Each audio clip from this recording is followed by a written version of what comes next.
कि समांतर श्रेणी मीन्स क्या, कि वह अनुक्रम जिसका प्रत्येक पद अपने पूर्ववर्ती पद में एक निश्चित संख्या को जोड़ने या घटाने से प्राप्त होता है, समांतर श्रेणी कहलाती है। ये जो समांतर श्रेणी है उसे हम कैसे व्यक्त करते हैं, a, a plus b, a plus 2b, a plus 3b। इस प्रकार हम यहाँ पर लिखेंगे समांतर श्रेणी का व्यापक पद a n बराबर ये हो जाएगा a plus n minus 1 into D, जहाँ पर ये a क्या है, किसी भी समांतर श्रेणी का प्रथम पद कहलाता है, n क्या कहलाता है, पदों की संख्या कहलाती है, और d बराबर सर्वांतर होता है। कोई भी दो क्रमागत पद ले लीजिए, द्वितीय पद माइनस प्रथम पद कर दीजिए, तो आपका क्या निकल जाएगा, सर्वांतर निकल जाएगा। ऐसे ही अंतिम पद l बराबर ये हो जाएगा a plus n minus 1 into D. अब समांतर श्रेणी का अंत से nवा पद का ये सूत्र होता है कि l plus n minus 1 into minus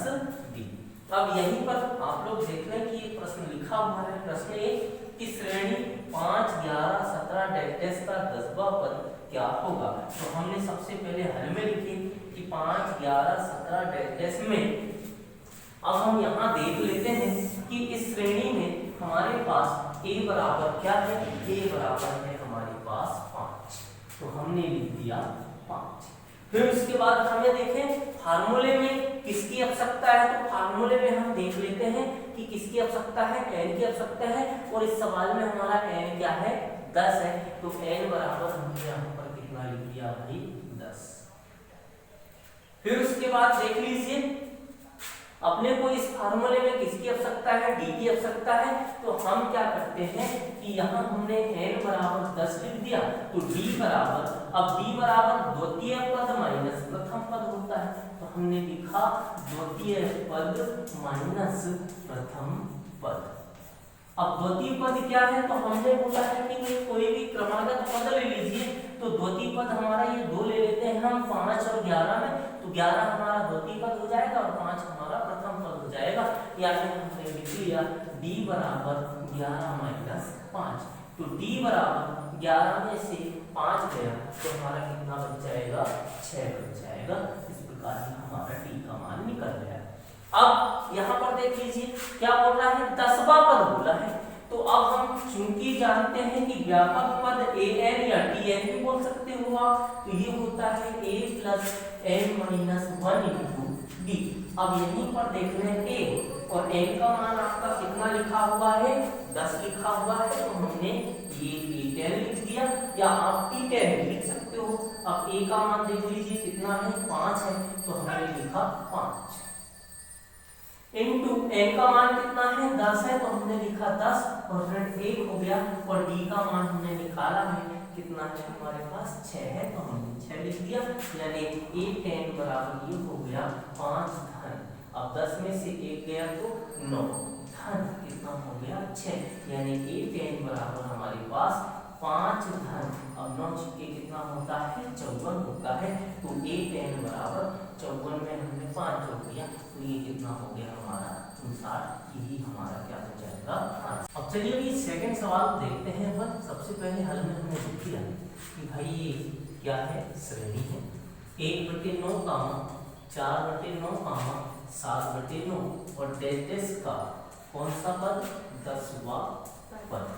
ठीक है। ये हमको क्या करना है, ज्ञात करना है। तो सबसे पहले हम ये देख लेते हैं a बराबर हमें कितना मिला, 1/9 मिल गया है। अब इसके बाद हमको क्या निकालना है, d निकालना है, तो d बराबर कोई भी दो पद ले लो, द्वितीय पद माइनस प्रथम पद, तो हमने लिख दिया कि द्वितीय पद माइनस क्या लिख दिया, प्रथम पद, तो द्वितीय पद माइनस प्रथम पद, तो द्वितीय पद आपका क्या है यहाँ पर 4/9 है, और माइनस प्रथम पद कितना है आपका 1/9। अब आपको मालूम है हर समान तो उसको चिन्ह सहित जैसे कि वैसा लिख दिया जाता है, तो ये 9 हो गया और ये हो जाएगा 4/1। तो इस प्रकार 4 में से 1 गए तो कितना हो गया 3, 3/9, यानी 3 1 3, 3 किया 9, यानी ये हो गया हमारा 1/3। अब चूंकि हम जानते हैं, क्या जानते हैं, तो an बराबर a plus n minus 1 into कितना होता है d, तो an मतलब an का मान देख लीजिए कितना है 10, हमने a tan बराबर a का मान देख लीजिए कितना है आपके पास 1/9 है और धन n का मान मालूम आपको 10 है तो 10 ऋण 1 और इनटू d का मान अब भी निकाला है हमने कितना निकाले 1/3। चलो हल करते हैं a tan बराबर 1/9 धन 10 में से 1 गया तो 9 गुणित 1/3 कितना बचा 3 एकम 3 तिया तो ये हो गया 1/9 धन कितना भाई 3 एकम जिसके बटे में कुछ नहीं तो एलसीएम ली कितना आ गया 9 और 9 का भाग 9 में दिए तो और 1 एकम धन 1 का भाग 9 में दिए 9 बार तो 9 तिया 27 और 1 कितना हो गया आपका 28 बटे कितना हो गया 9। अब अपन भाग देंगे ठीक है तो भाग देंगे तो 3 9 27 बच गया कितना 1 तो 3 सही 1/9 ये अपना क्या हो जाएगा आंसर हो जाएगा। इसी प्रकार अब यहाँ पर देख लेते हैं इस सवाल को भी देख लेते हैं। तो सबसे पहले इस सवाल को अपन हल करेंगे तो हमने ये श्रेणी लिख दी। श्रेणी क्या लिखी हमने 8 15 22 डैश डैश ठीक है का अंतिम पद कितना लिखा है अंतिम पद हमारा 218 है यानी कहने का मतलब a बराबर कितना है आपके पास 8 और d बराबर द्वितीय पद माइनस कितना हो जाएगा आपका प्रथम पद तो द्वितीय पद आपका कितना है यहाँ पर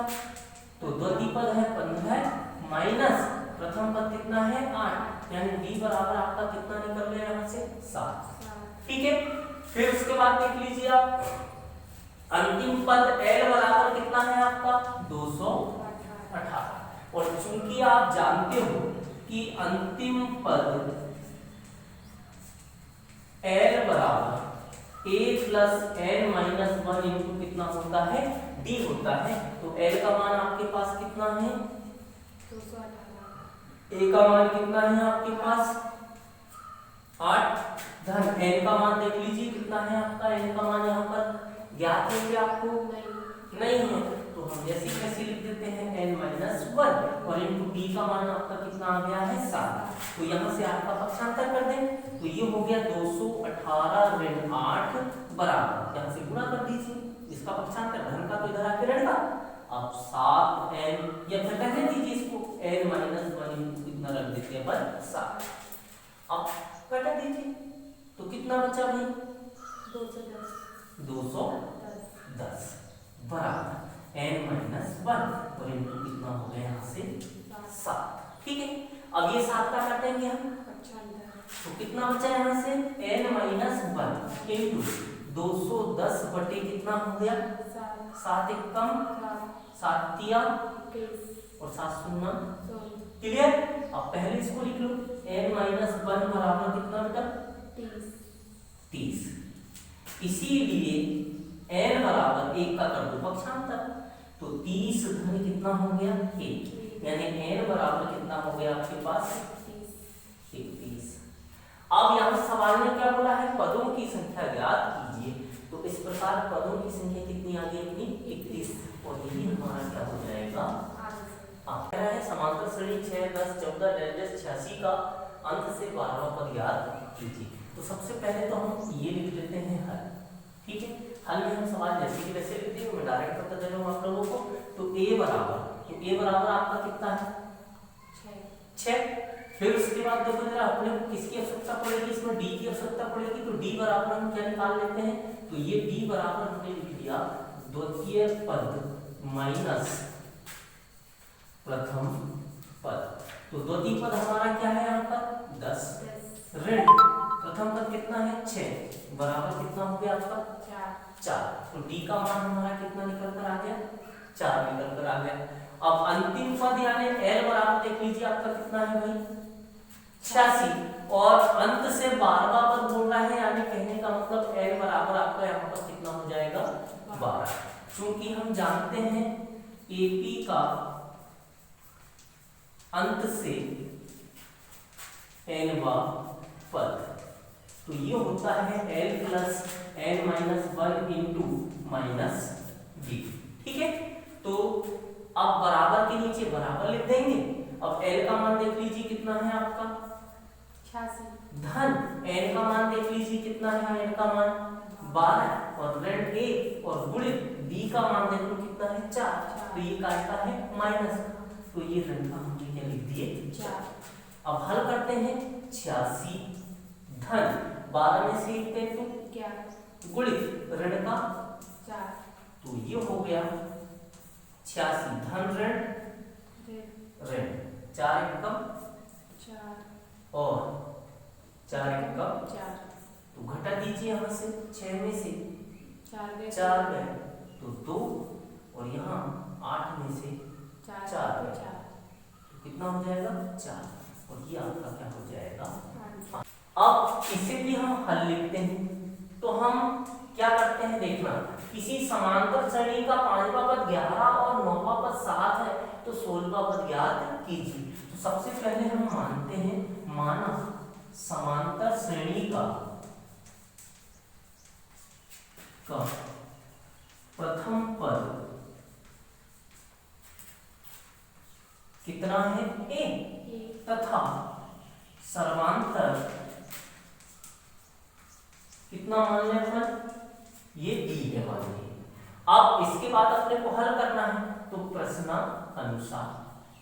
अब देख लीजिए प्रश्नानुसार क्या कह रहा है 5वां पद, तो हमने लिखा 5वां पद बराबर कितना है यहाँ पर 11, तो यहाँ फार्मूले के अनुसार a प्लस 5 माइनस 1 इंटू कितना हो जाएगा d बराबर कितना हो गया 11, तो यानी a प्लस 5 में से 1 गए तो b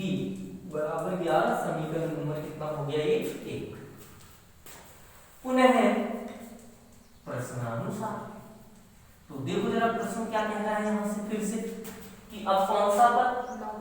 तो 9वां पद 1 घटा दीजिए तो ये हो जाएगा a प्लस कितना भी 8d बराबर कितना हो जाएगा यहाँ से 7। समीकरण नंबर कौन सा, अब विलोपन विधि आती है आपको, तो आपको कौन सा लग रहा है बड़ा पद, ये है सेकंड वाला या फर्स्ट वाला है, सेकंड वाला। तो हमने लिखा समीकरण 2 ऋण समीकरण कितने से भाई 1 से, तो कितना हो जाएगा देखो जरा 2 क्या है a धन 8d बराबर कितना हो गया 7 और इधर a धन 4d बराबर कितना हो गया 11, घटाते समय चिन्ह क्या कर देते हैं बदल जाते हैं। तो ये देखो a से a कट गया, अब 8 में से 4 गया तो 4d, अब बड़ा कौन है यहाँ पर 11 है, उसका चिन्ह क्या है ऋण, तो ऋण 7 गया 11 में से तो 4, अब इसीलिए d बराबर कितना हो जाएगा ऋण 4 बटे यानी d बराबर ऋण का 1। अब क्या कर लेंगे अपन यहाँ से किसी एक समीकरण में d का मान रख देंगे, तो समीकरण कितने में भाई 1 में किसका मान d का मान रखने पर, तो जैसे अपन मान रखेंगे तो क्या हो जाएगा जल्दी से देखें जरा समीकरण 1, तो a प्लस कितना है भाई 4d बराबर कितना है 11 और आपका d का मान रखना है अपने को रख देते हैं अपन, तो a धन 4 गुणित माइनस 1 बराबर कितना हो गया 11, तो a धन ऋण में लिखे ऋण 4 एकम 4 बराबर 11, तो a बराबर 11 धन कितना हो गया, तो a बराबर कितना हो गया 15। अब आपके पास a और d दोनों मान मालूम है, आपको क्या बोल रहा है 16वां पद ज्ञात कीजिए, तो आपने लिखा श्रेणी का कौन सा पद 16वां पद, तो ये बराबर होता है, अब यहाँ देखना 16वां पद, तो ये बराबर a plus n minus 1 into कितना हो गया भाई d, अब a 16 यानी 16 या t 16 लिख देंगे, a का मान देख लीजिए कितना आया 15 धन कौन सा मान याद करना अपने को 16, तो 16 माइनस कितना हो जाएगा 1 और गुणित d का मान देख लीजिए कितना तो a 16 बराबर 15। ठीक है, अब देखना ये धन और ऋण, या फिर पहले एक काम करो धन 16 में से 1 गए तो गुणित ऋण का 1 यानी a 16 बराबर 15 धन ऋण ऋण 15 एक कम 15 कट गया ये, तो A16 बराबर कितना बचा भाई, जी और यही अपना क्या हो जाएगा